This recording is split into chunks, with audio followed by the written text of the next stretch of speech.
In the projectile weaving machine, the insertion system is simulated here, the projectile flies through a guide until it reaches the goal, bringing the weft thread to the other side of the shed.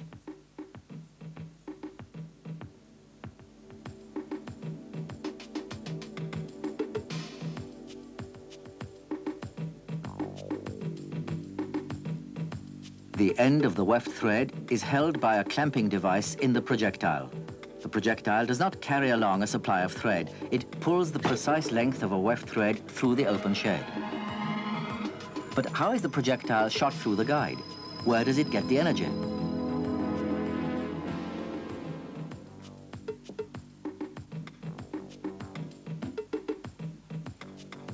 This is handled by an accelerator or picking mechanism built around a torsion rod made of a special metal alloy.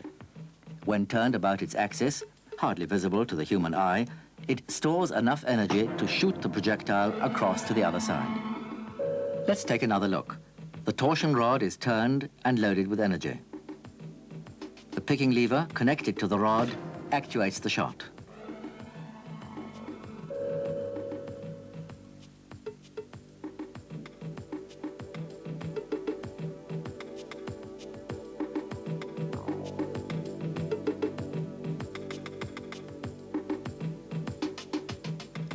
The next thread is transferred.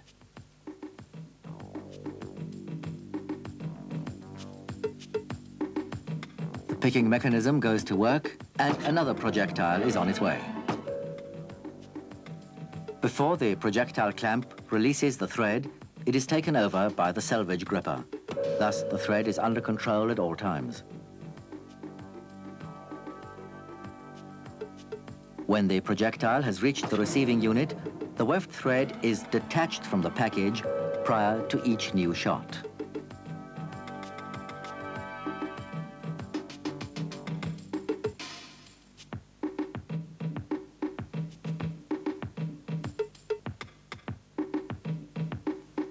As soon as a projectile has returned to the picking position, it receives the new weft thread and is hurled on its way again by the accelerator mechanism.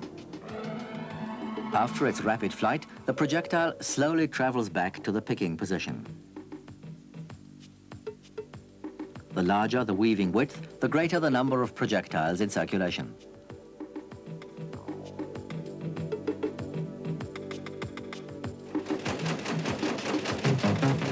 In modern projectile weaving machines, this process can be repeated more than 400 times a minute, inserting more than 1,000 meters of weft yarn.